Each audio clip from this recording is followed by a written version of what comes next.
Halo pemirsa, jumpa lagi dengan saya Argo Pratomo Nugroho. Kali ini saya menemui Bapak Rianta. Beliau ini mantan anggota DPR RI yang sekarang aktif di Gerakan Jalan Lurus.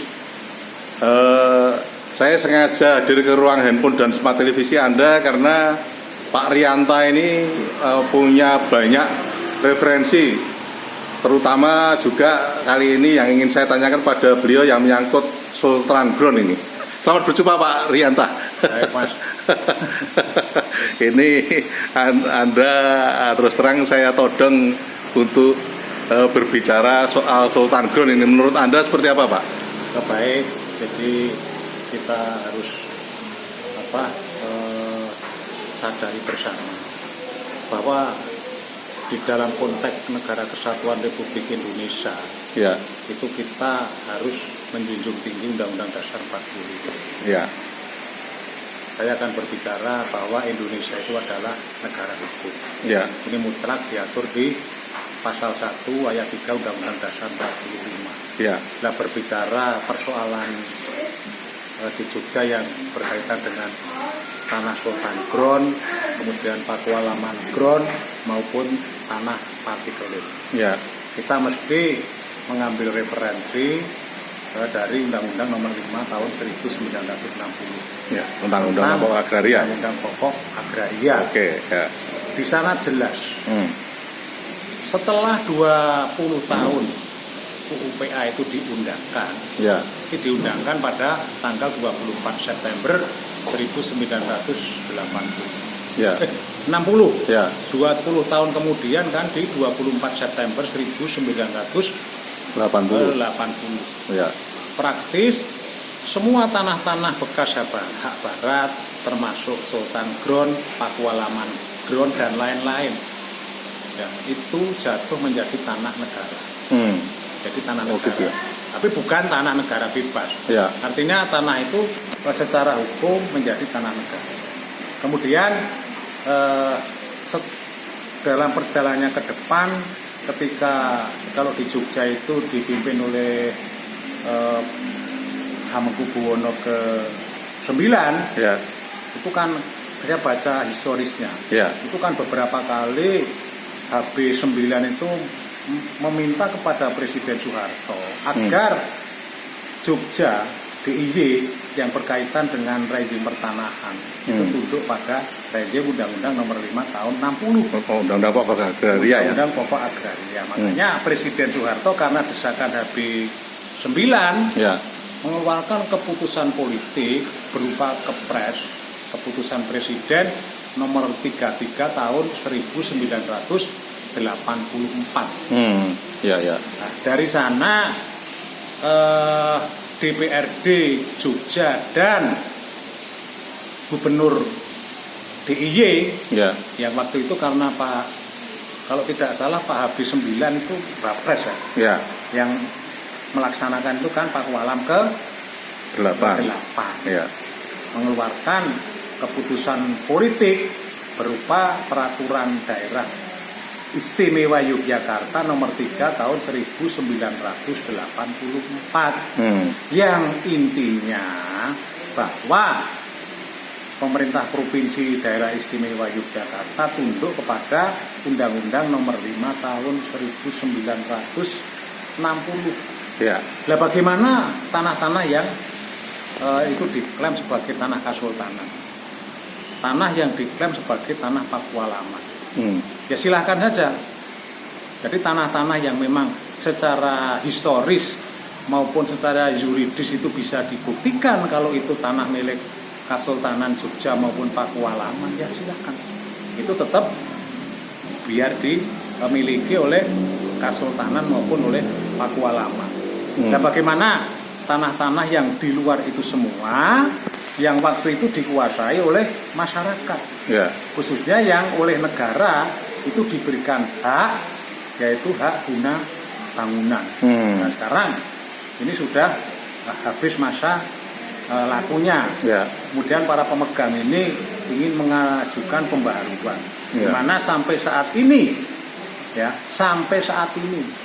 mayoritas BPN belum mau melaksanakan itu.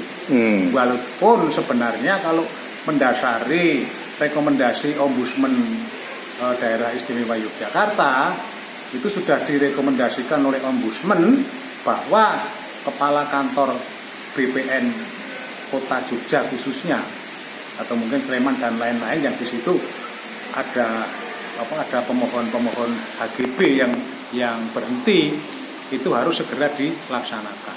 Ya. Tapi dalam perkembangannya sampai hari ini itu belum bisa dilaksanakan karena dalam tanda kutip kalau saya dengar dari versi orang-orang BPN selalu ada tekanan-tekanan dari pihak di luar itu.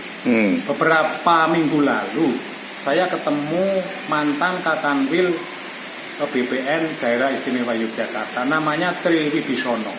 Jadi kok tadi ditemukan secara tiba-tiba menurut kajian Pak Tri Wibisono saat beliau menjadi Kakanwil BPN Daerah Istimewa Jogja sebenarnya itu sudah mau diproses. Dan apa yang menjadi kebijakan Kakanwil BPN, tentu kebijakan Kakanwil itu tidak kebijakan Kakanwil, tapi kebijakan menteri. Ya. Menteri itu juga sudah dikonsultasikan dengan pihak pemerintah Daerah Istimewa Yogyakarta. Nah ini yang mestinya tidak ada alasan apapun secara administrasi BPN itu harus memproses. Ini biar masyarakat tahu. Ya. Dan saya sampaikan kepada Bapak Presiden Prabowo Subianto, kemudian juga DPR RI dan terkhusus sahabat saya Mas Busron Wahid, bahwa menurut informasi yang saya terima, jadi sekali lagi menurut informasi yang saya terima, ada beberapa permohonan HGB itu yang sudah diproses. Jadi oleh karena itu saya mengimbau kepada Bapak Prabowo, DPR RI, coba lakukan klarifikasi ke BPN, CQ, BPN Kota Jogja. Apakah informasi yang saya sampaikan ini benar? Ya. Jadi kalau ini benar, berarti oknum penyelenggara pelayanan publik di BPN Kota Jogja itu melakukan diskriminasi. Dan ini tidak boleh di dalam konteks negara hukum. Ya. Kemudian ketika BPN tidak segera melaksanakan rekomendasi dari Ombudsman, ya. Walaupun saya akan berbicara karena kalau berbicara pelayanan publik itu kan ada Undang-Undang Nomor 25 Tahun 2009 tentang pelayanan publik. Ya. Kemudian di BPN ditindaklanjuti dengan Peraturan Kepala BPN Nomor 1 2010 tentang standar pelayanan pertanahan.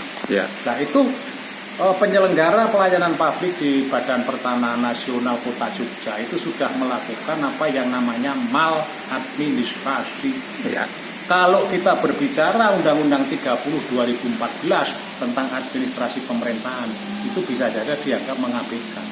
Ya. Kemudian kalau kita berbicara di KUHP, apa yang dilakukan oleh oknum penyelenggara pelayanan publik di BPN Kota Jogja, ini bisa dipidanakan sesuai dengan pasal 421 KUHP. Ya. Jadi oleh karena itu saya ingin agar prinsip negara hukum ini benar-benar ditegakkan.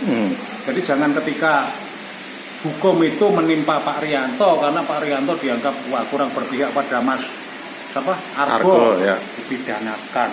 Tapi lain lagi mungkin Mas Bambang karena berpihak pada Mas Argo, ini tidak dipidana, tidak betul. Ya. Tidak betul. Jadi oleh karena itu saya ingin di dalam konteks negara hukum, tegakkan hukum.